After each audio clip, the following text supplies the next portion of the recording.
कहानी एक ऐसे व्यक्ति की है जिसने दंगों के दौरान 4 मुसलमानों की हत्या की थी।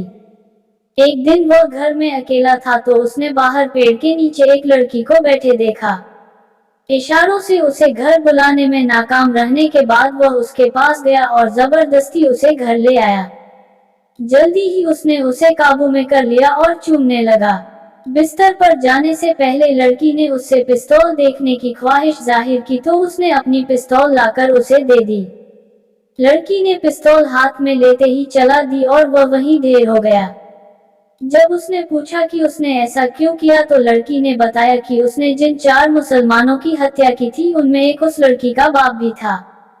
4:15 बज चुके थे लेकिन धूप में वही तमाज़त थी जो दोपहर को 12 बजे के करीब थी।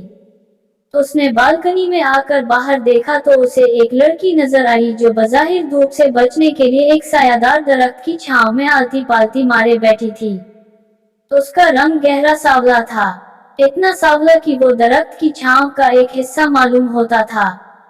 सुरेंद्र ने जब उसको देखा तो उसने महसूस किया कि वो उसकी कुर्बत चाहता है, हालांकि वो इस मौसम में किसी की कुर्बत की भी ख्वाहिश न कर सकता था। मौसम बहुत वाहियात किस्म का था। 4:15 बज चुके थे। सूरज गुरूब होने की तैयारियां कर रहा था लेकिन मौसम निहायत जलील था। पसीना था कि छूटा जा रहा था। खुदा मालूम कहां से मसामों के जरिए इतना पानी निकल रहा था। सुरेंद्र ने कई मर्तबा गौर किया था कि पानी उसने ज्यादा से ज्यादा 4 घंटों में सिर्फ एक गिलास पिया होगा। पसीना बिला मुबालगा 4 गिलास निकला होगा। आखिर ये कहां से आया? जब उसने लड़की को दरख्त की छांव में आलती पालती मारे देखा तो उसने सोचा कि दुनिया में सबसे खुश यही है जिसे धूप की परवाह है न मौसम की। सुरेंद्र पसीने में लथपथ था। उसकी बनियान उसके जिस्म के साथ बहुत बुरी तरह चिमटी हुई थी। वो कुछ इस तरह महसूस कर रहा था जैसे उसके बदन पर किसी ने मोबिल ऑयल मल दिया है, लेकिन इसके बावजूद जब उसने दरख्त की छांव में बैठी हुई लड़की को देखा तो उसके जिस्म में ये ख्वाहिश पैदा हुई कि वो उसके पसीने के साथ घुल मिल जाए, उसके मसामों के अंदर दाखिल हो जाए। आसमान खाकस्तरी था। कोई भी वसूख से नहीं कह सकता था कि बादल हैं या महज गर्दो गुबार। बहरहाल उस गर्दो गुबार या बादलों के बावजूद धूप की झलक मौजूद थी और वो लड़की बड़े इत्मीनान से पीपल की छांव में बैठी सुस्ता रही थी। सुरेंद्र ने अब की गौर से उसकी तरफ देखा। उसका रंग गहरा सांवला मगर नक्श बहुत तीखे कि वो सुरेंद्र की आंखों में कई मर्तबा चुभे। मजदूर पेशा लड़की मालूम होती थी। ये भी मुमकिन था कि बेकारन हो, लेकिन सुरेंद्र उसके मुतअल्लिक कोई फैसला नहीं कर सका था। असल में वो ये फैसला कर रहा था कि आया उस लड़की को इशारा करना चाहिए या नहीं। घर में वो बिल्कुल अकेला था। उसकी बहन मरी में थी। माँ भी उसके साथ थी। बाप मर चुका था। एक भाई उससे छोटा, वो बोर्डिंग में रहता था। सुरेंद्र की उम्र 27-28 साल के करीब थी। इससे कबल वो अपनी 2 अधेड़ उम्र की नौकरानियों से 2-3 मर्तबा सिलसिला लड़ा चुका था। मालूम नहीं क्यों, लेकिन मौसम की खराबी के बावजूद सुरेंद्र के दिल में ये ख्वाहिश हो रही थी कि वो पीपल की छांव में बैठी हुई लड़की के पास जाए या उसे ऊपर ही से इशारा करे ताकि वो उसके पास आ जाए और वो दोनों एक दूसरे के पसीने में गोता लगाएं और किसी नामालूम जजीरे में पहुंच जाएं। सुरेंद्र ने बालकनी के कटहरे के पास खड़े होकर जोर से खनकारा मगर लड़की मुतवज्जे न हुई। सुरेंद्र ने जब कई मर्तबा ऐसा किया और कोई नतीजा बरामद न हुआ तो उसने आवाज दी, अरे भाई, जरा इधर देखो। मगर लड़की ने फिर भी उसकी तरफ न देखा। वो अपनी पिंडली खुजलाती रही। सुरेंद्र को बहुत उलझन हुई। अगर लड़की की बजाय कोई कुत्ता होता तो वो यकीनन उसकी आवाज सुनकर उसकी तरफ देखता। अगर उसे उसकी ये आवाज नापसंद होती तो भौंकता, मगर उस लड़की ने जैसे उसकी आवाज सुनी ही नहीं थी। अगर सुनी थी तो अनसुनी कर दी थी। सुरेंद्र दिल ही दिल में बहुत खफीफ हो रहा था। उसने एक बार बुलंद आवाज में उस लड़की को पुकारा, ए लड़की। लड़की ने फिर भी उसकी तरफ न देखा। झुंझला कर उसने अपना मलमल का कुर्ता पहना और नीचे उतरा। जब उस लड़की के पास पहुंचा तो वो उसी तरह अपनी नंगी पिंडली खुजला रही थी। सुरेंद्र उसके पास खड़ा हो गया। लड़की ने एक नजर उसकी तरफ देखा और शलवार नीची करके अपनी पिंडली नाप ली। सुरेंद्र ने उससे पूछा, तुम यहाँ क्या कर रही हो? लड़की ने जवाब दिया, बैठी हूँ। क्यों बैठी हो? लड़की उठ खड़ी हुई।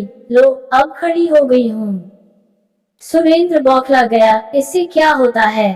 सवाल तो ये है कि तुम इतनी देर से यहाँ बैठी क्या कर रही थी? लड़की का चेहरा और ज्यादा संभला गया, तुम चाहते क्या हो? सुरेंद्र ने थोड़ी देर अपने दिल को टटोला, मैं क्या चाहता हूँ? मैं कुछ नहीं चाहता, मैं घर में अकेला हूँ। अगर तुम मेरे साथ चलो तो बड़ी मेहरबानी होगी।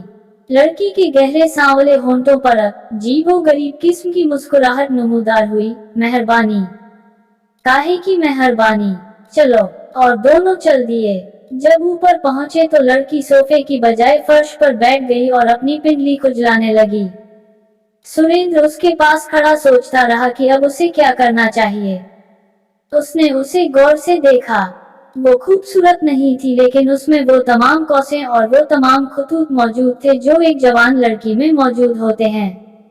उसके कपड़े मैले थे, लेकिन इसके बावजूद उसका मजबूत जिस्म उसके बाहर झांक रहा था। सुरेंद्र ने उससे कहा, यहाँ क्यों बैठी हो? इधर सोफे पर बैठ जाओ। लड़की ने जवाब में सिर्फ इस कदर कहा, नहीं। सुरेंद्र उसके पास फर्श पर बैठ गया, तुम्हारी मर्जी। लो, अब ये बताओ कि तुम कौन हो और दरख्त के नीचे तुम इतनी देर से क्यों बैठी थी? मैं कौन हूँ और दरख्त के नीचे मैं क्यों बैठी थी, इससे तुम्हें कोई मतलब नहीं। लड़की ने ये कहकर अपनी शलवार का पाइंचा नीचे कर लिया और पिंडली खुजलाना बंद कर दी।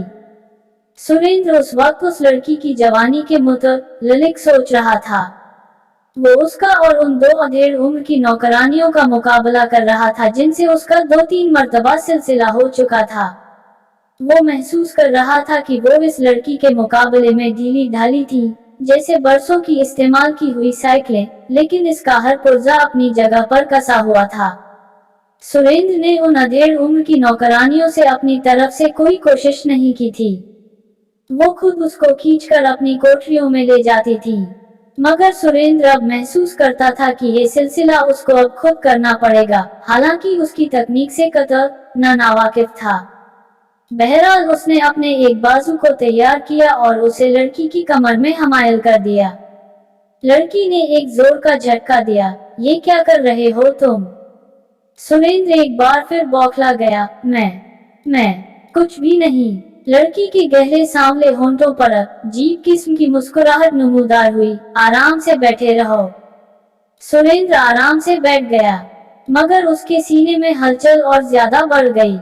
चुनांचे उसने हिम्मत से काम लेकर लड़की को पकड़कर अपने सीने के साथ भींच लिया।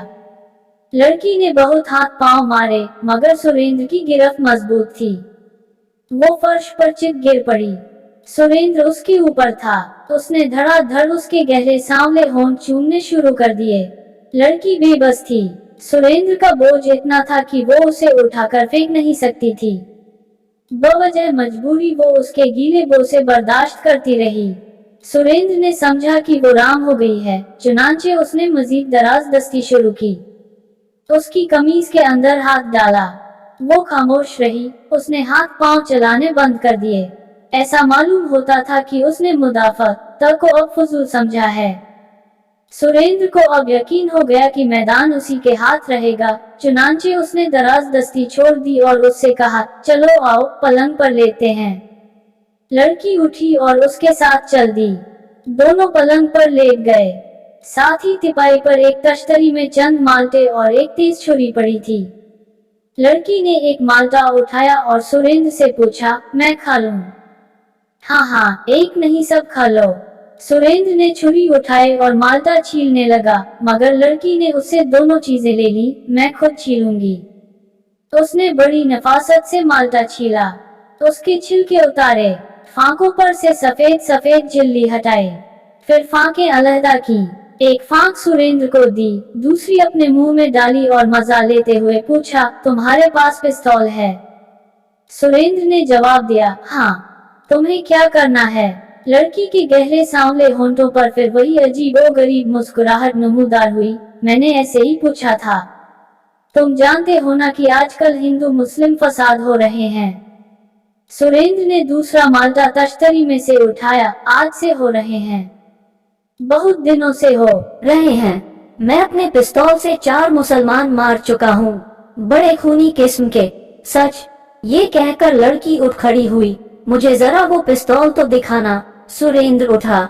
दूसरे कमरे में जाकर उसने अपने मेज का दराज खोला और पिस्तौल लेकर बाहर आया। ये लो। लेकिन ठहरो। और उसने पिस्तौल का सेफ्टी कैच ठीक कर दिया क्योंकि उसमें गोलियां भरी थी। लड़की ने पिस्तौल पकड़ा और सुरेंद्र से कहा, मैं भी आज एक मुसलमान मारूंगी। ये कहकर उसने सेफ्टी कैच को एक तरफ किया और सुरेंद्र पर पिस्तौल दाग दिया। वो फर्श पर गिर पड़ा और जान कनी की हालत में कराहने लगा, ये तुमने क्या किया? लड़की के गहरे सांवले होंठों पर मुस्कुराहट नमूदार हुई। वो 4 मुसलमान जो तुमने मारे थे, उनमें मेरा बाप भी था। दोस्तों, कहानी कैसी लगी कमेंट बॉक्स में जरूर बताएं और अगर आप हिंदी कहानियां सुनना पसंद करते हैं तो हमारे चैनल को जरूर सब्सक्राइब करें और बेल आइकन जरूर दबाएं।